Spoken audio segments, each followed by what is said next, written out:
And so with that, I would like to introduce Will Chueh. He's a rising star here at Stanford in the material science department. He was the first professor hired by the Precourt Institute for Energy. And pretty much everything he does is energy related and almost always involving electrochemistry. And today he'll talk about solar fuels.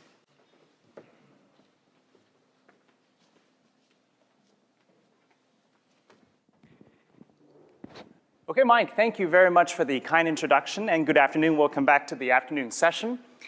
So as Mike introduced, solar fuels is a very promising route for storing sunlight. And we're going to talk a little bit about the project we started 1.5 years ago on how to use both light and thermal energy to make efficient conversion of sunlight to fuel. I'd like to acknowledge the contributor to this work.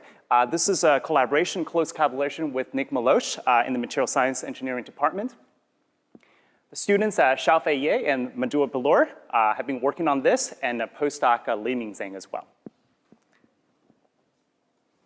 So I always like to show this photo just because it's fun, and it also highlights the problem with sunlight.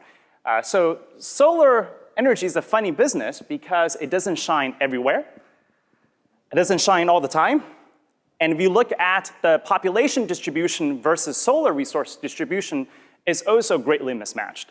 So you have London, Tokyo, and Chicago. These are places with either variable, intermittent, or poor solar resource, and yet this is where the population lies. So this outlines some of the major motivations to develop technologies to be able to store sunlight so that it can be used when and wherever is needed. So one of the biggest challenge with solar and solar fuel is how do we increase the utilization of sunlight? And how do we do so with Earth-abundant material? So let me briefly introduce what's being done now and how we are approaching the problem. So if you take a look at the solar spectrum, it's roughly 55% visible, 5% UV, and 50% infrared. And you can take a semiconductor material to absorb the sunlight, generate electron hole pairs, and that can then be reacted with water to make hydrogen and oxygen, and that can be later combusted to form water again and producing electricity, heat as needed. If you take a look at the plot on the lower right, that is the power of the sunlight as a function of wavelength. And you can see that we have a lot of sunlight at the large wavelength and the short wavelength as well. And if I have something like a 1.8 electron volt band gap semiconductor to absorb the sunlight, the part shaded in red is what I would take. Above and below the wavelength, most of the energy is either lost as transmission or lost as heat. So it would be great if we're able to harvest those heat in addition to the photon energy as well. So to date, most of these so-called photoelectrochemical cells or photocatalysts operate at room temperature. It is very effective at taking the sunlight, but it's not so effective at taking the thermal energy. And that's what we chose to focus on about 1.5 years ago at the beginning of our GCEP project. It is to look at how we may be able to take both forms of energy and use that to increase the efficiency, the stability of the materials, and also to decrease the use of precious materials like platinum.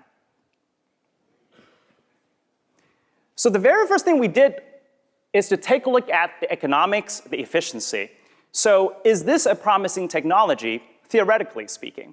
So what we did is we simulated what we think to be a good solid-state photoelectrochemical cell that can operate under a wide temperature range, all the way from room temperature to 1,000 degrees Celsius. The materials for this does not exist today, but we made a simulation nevertheless.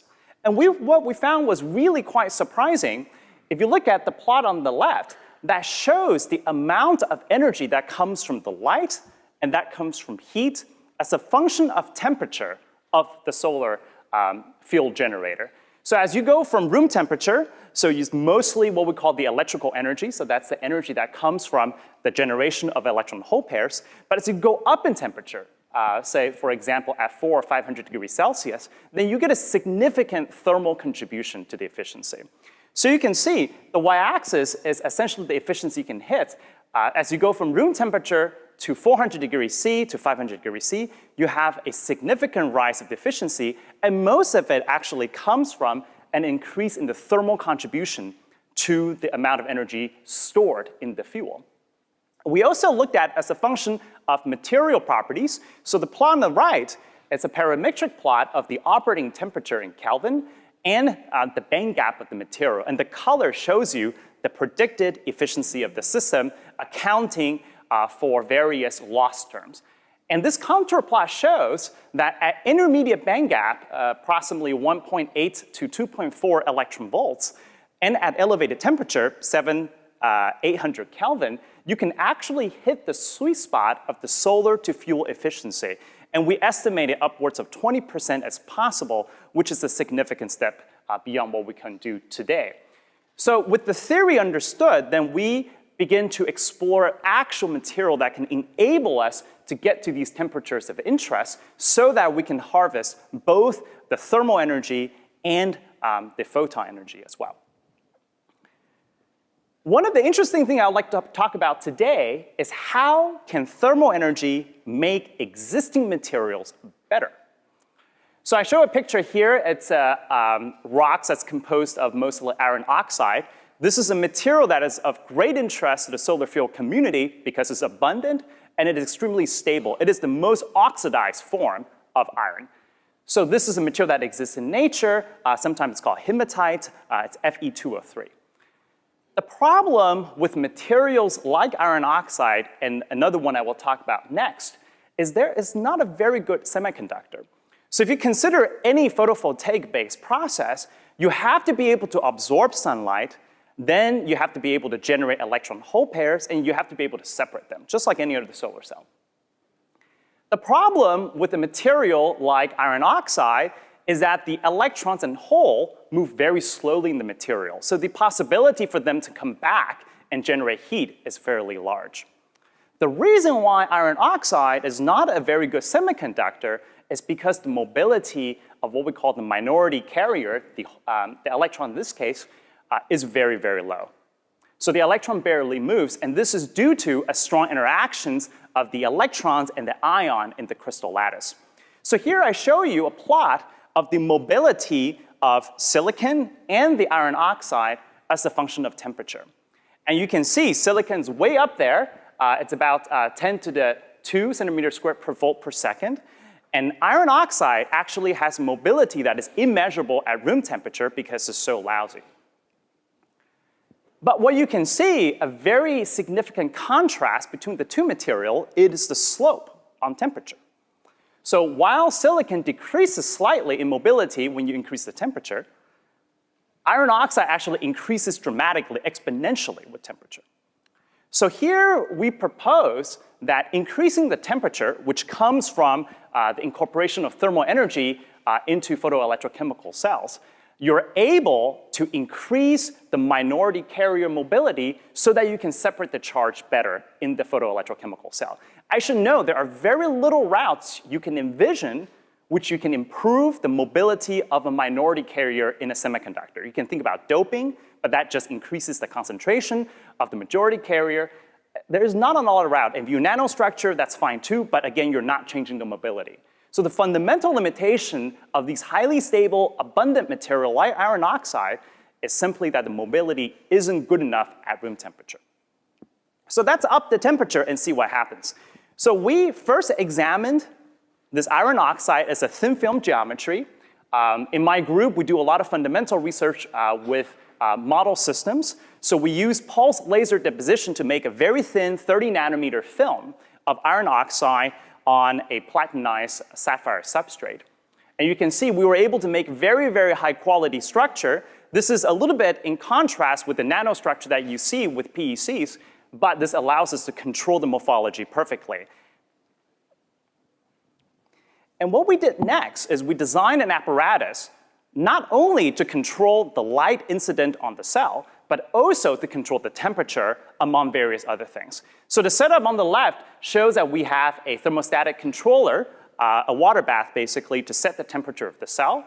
And we have a liquid electrolyte system that allows us to go close to 100 degrees Celsius. So this is a liquid-based system, so we're capped basically by the boiling point of water. So this is a standard electrochemical experiment, but we have very precise control of the temperature of the cell. In addition, in order to achieve higher temperature, typically optical concentration is needed. You have to focus the sunlight a little bit. So we also have a concentrated solar simulator so we can focus the sunlight down to upwards of 9 times the solar radiation without concentration. So on the right, I have a couple of plots that shows the performance of this material. On the top is what we call the IV curve, the current voltage curve under illumination. At the bottom, it's in the dark. So if you haven't seen this before, essentially we want to push the curve to the left as much as possible so it has sufficient potential to dissociate water into hydrogen and oxygen. So what I'm showing you is several curves of these iron oxide semiconductor at various temperatures starting from 7 degrees Celsius to 72 degrees Celsius at 2 different optical concentrations. So again, we have 1 sun, so that's what we have out there. Not today, but if the sun was out, it will be 1 sun. And then 9 times that, okay? So I want to point out several critical feature of the plot. So if you look at the plot on the top, as you increase the intensity of the sunlight, the current goes up proportionally. So this is a great news. So this means we're able to shrink down the size of the cell and still achieve the same current. This doesn't happen everywhere. Depending on how good the materials at separating charge, you might not get a 1-to-1 improvement. So here, when we increase the optical concentration, we have a corresponding increase by 9 times in the current, thereby achieving something that's quite nice. Then when we increase the temperature, you can see the voltage actually moves slightly to the right. So as I mentioned before, we want the voltage to go to the left, so this is not the best situation. Now if you turn your attention to the dark current voltage curve, you see actually the curve is indeed shifting to the left if you don't have any light. And what's more important is that when you increase the temperature, the driving force needed to break the water molecule decreases as well. And I note that with the 2 voltages on the bottom, it decreases by about 50 millivolt, but the actual voltage decrease we see, the shifting to the left of the plot, is actually much more significant. So from the bottom plot, we can conclude that by increasing the temperature, we're putting thermal energy into the electrons and the molecules to improve the rate of electrocatalysis. So even without light, iron oxide is functioning as a better material. And when we put the light in, it decreases a little bit. The shift is smaller than the gain you're getting, so that's good. And then furthermore, if we concentrate the light, we're able to substantially increase the current. And also by increasing the intensity of the light, you're also shifting the voltage to the left as well. So by carefully playing with temperature and light intensity, we're able to do what we want, which is push the voltage to a lower value on this plot and push the current higher. This is just a plot showing you the enhancement. We were able to take the curves from the previous slide and decouple it into various contributions. Here I'm showing you the relative potential, so this is the relative voltage, if you will, compared to the baseline case, which is room temperature and 1 sun, no optical concentration. As you can see on the top case, when we increase the temperature without increasing the intensity, you have a general movement to the right. So you have the so-called onset potential. This is when the current starts to take off. It's moving to higher values, so this is not good. The photovoltage is also moving to smaller values. That's not good either. But the overpotential is decreasing, so this is the amount of excess driving force needed to catalyze the reaction. And also, the equilibrium voltage, so the thermodynamic voltage needed to break the water molecule, is also decreasing. But on a net basis, you're losing. But on the second row, where we have increased temperature and increased optical concentration, then we have everything moving in the right direction. Sorry, that means everything moving in the right direction to the left. So you have the thermodynamic driving force needed decreasing. You have the overpotential required decreasing. You have the photovoltage actually increasing slightly. And then you have the overall onset potential, so this is where the currents start to take off, also decreasing by about 70 millivolt. So this is a considerable first step to demonstrate that it is a good idea to put in light and heat into the photoelectrochemical cell to improve the efficiency. The increase is relatively small here because we're going to very moderate temperature. We're only increasing the temperature here by 60 degrees Celsius. And I will discuss a little bit on the opportunities to go much higher in temperature. But this is not the best part of the story. For those familiar with solar cells, one of the key characteristics of solar cell is the so-called fill factor. The fill factor basically tells you how fast your voltage increases with potential. Ideally, we want something kind of like a square rather than a slanted line on this curve. And what I'd like to point out to you is the current actually rises much faster with potential when you increase the temperature. And I can show you this better by blocking out some of the data. So if you just focus on the range between 0.3 and 3 milliamp per square centimeter, you can actually see the curvature changing. So when the temperature is low at 7 degrees Celsius, it's quite a bit curved. And when you increase the temperature to 72 degrees Celsius, the curvature decreases substantially. So this means that the amount of excess voltage you need to get to the high current you want is now less. So let me plot that. I'm basically showing you here the voltage difference needed to go between these two currents. So the voltage difference needed to go from 0.4 to 4 milliamps. Okay, so this is the extra voltage needed. At 7 degrees, you need to give about 300 millivolt in order to achieve a 10-fold increase in the current. But in the case of 72 degrees C, you only need about 200 millivolt. And the difference is about 160 millivolt. So in the previous slide, I showed you how the onset potential, so when the currents start to take off. This plot is showing you how high current behaves. And this is actually where it matters because we will not want to operate our cell at very low current. So this tells you by increasing the fill factor with thermal activation, you're able to achieve higher current with less applied potential.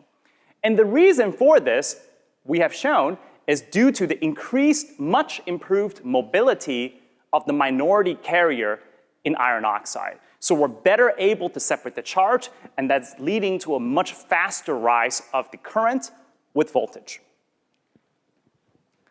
So that's the first material we looked at. The second material we looked at, which also turns out to be one of these low mobility semiconductor, is bismuth vanadate. This is being a material that's heavily investigated in GCEP programs and elsewhere. And it's a very promising material because it exhibits a very significant photovoltage. But one of the not so well-known fact about this material is that the electromobility also sucks. And by increasing the thermal energy into the system, we have the opportunity to also improve its photochemical properties for converting sunlight into fuel. So I just show you here some scanning electron micrographs. These are the nanostructure we have created through a series of electrodeposition and pyrolysis reactions. We tried doping the system to improve the conductivity of the majority carrier. We also added catalyst to it. But without showing you too many details, essentially we're able to create state-of-the-art bismuth vanadate material for photoelectrochemical cell at room temperature. So the next thing we wanted to do was to see how thermal energy could improve the performance of the material. Well, we saw actually an even more dramatic dependence on temperature than iron oxide. In the case of bismuth vanadate, when we increase the temperature, the current under illumination versus voltage rises significantly with temperature. If you take a look at the higher voltage part, you can see that the current actually increases by almost 50% as we go from 9 degrees Celsius to just 42 degrees Celsius, just a very small temperature increase. And then simultaneously, the voltage barely changes, the onset voltage on the bottom. So this is great because we're maintaining a very high power output of the photoelectrochemical cell. We further investigated this. We wanted to know exactly how much the open circuit potential is changing, and we did a rigorous measurement of the open circuit potential of the cell, and we saw that the voltage declined at about 3 millivolt per Kelvin. And you can see the plot on the lower right, at various concentration, that's at 1 sun and 3 sun concentration, we have an open circuit potential close to 800 millivolts. And we're losing some voltage, absolutely, but we're gaining a lot more in the current. So you can see with the temperature, we're gaining substantially higher saturation current. And the reason is, again, you're getting better electron-hole charge separation, so these carriers has a better chance of reaching the water molecule to split it into hydrogen and oxygen. So people always ask me, well, increasing the temperature generally decreases the stability. Well, it turns out that's not so much the case here. For both the iron oxide and the bismuth vanadate, the stability is actually rather good. So on the left plot, we have the iron oxide. This is where we held the current constant and we monitored the voltage. For the bismuth vanadate, we did the opposite. We held the voltage constant and monitored the current, and just because 2 different people did the experiments. And we can see that the stability is excellent. The ripples you're seeing is due to the formation of bubbles on the top of the photoelectrode, so don't worry too much about that. But the bottom line is that we have stability over a relatively short period of time, 5 hours. But we have seen stability upwards of 50 hours is also possible as well. And we're working toward improving the stability of the system at even higher temperature. So if I were to summarize the results so far, the concept of a thermally enhanced photoelectrochemical cell is appealing to us because of the following. In the left, you have the standard case of non-concentrated light hitting on a photoelectrochemical cell or solar cell. So this is the baseline case. One possibility in the second case is you can concentrate the light, but in the case of solar cell, you usually have to cool the solar cell because the power output of the solar cell decreases. So you have to have active cooling. This has been a challenge with the field of concentrated photovoltaics because the expenses associated with cooling and system complexity.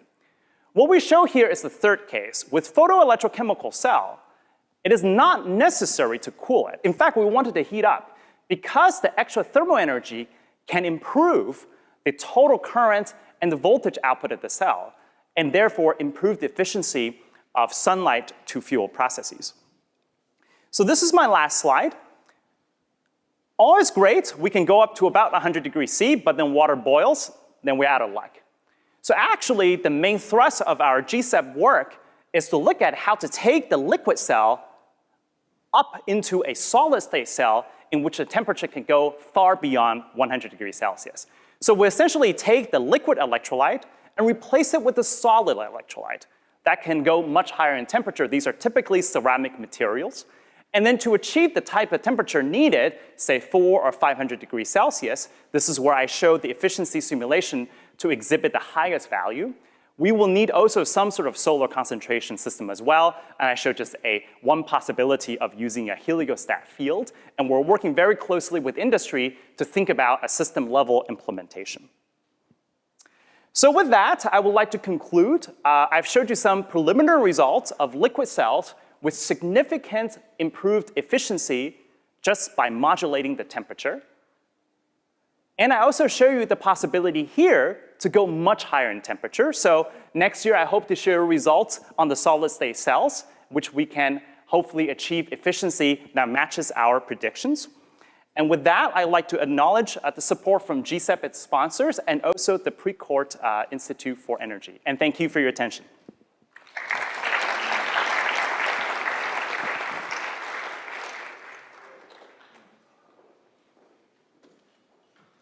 Okay, are there any questions?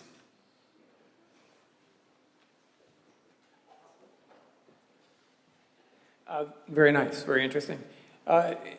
It's interesting to me, though, that you're going to be, one of the things you want to do is split water and then burn hydrogen later on at perhaps 50% efficiency, and the sun conversion that you're doing is what would you suggest, 10%, 20% efficiency? That's an excellent question. So the sunlight to fuel, I think if we can hit something like 20% or even a little bit higher, that's already a very, very good performance. And then if you want to combust the hydrogen, I certainly would not be advocating to burn it. If we run it through a fuel cell, then we can get efficiency upwards of 90%.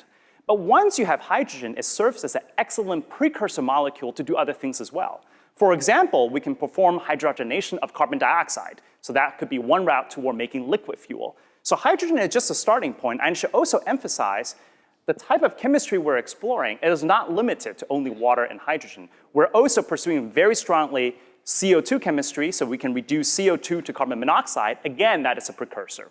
So if we have hydrogen and CO, that's synthesis gas, and we can pretty much do everything from there as well, from the chemical engineering perspective. So I hope that answers your question. Yeah, there's one other thing having to do with the heliostat system.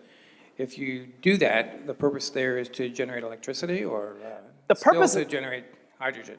Yes, the purpose there is just to provide a mechanism to provide for the optical concentration. So as you saw here, it is not possible to reach the type of temperature we're talking about without moderate optical concentration.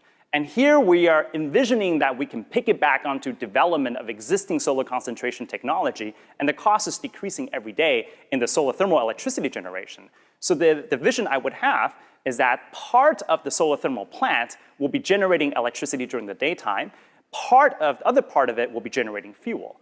And at nighttime, this then can be used for dispatchable electricity without the sun. Or you can think about multi-day dispatchability. If it's bad weather in the winter, then you can have fuel for a couple days to run. So therefore, having a very equalized output of electricity from this solar thermal system.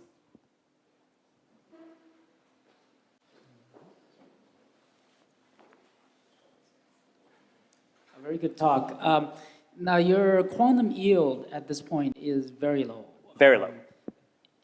What do you think is limiting your quantum yield, and what do you need to do to get to a point to be practical for hydrogen generation, for example, in the 5% quantum efficiency? Yeah.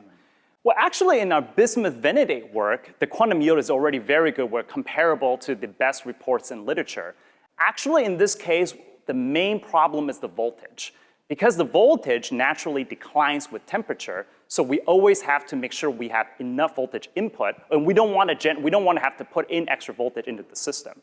So what we're looking at now is to increase the voltage output by, for example, selectively removing the electron holes with selective contacts. We're also looking at heterojunction so we can better separate the electron hole pairs so that we can retain the high voltage that you would at room temperature but at elevated temperature. So I think the voltage is the primary challenge going forward.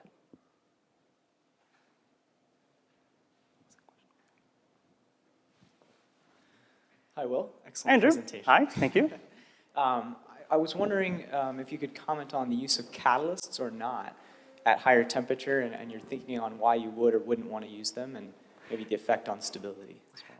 Yeah, that's a great question. So if we take a look at other high-temperature electrochemistry fields, such as high-temperature fuel cells, actually platinum and other precious group materials are not the best performance.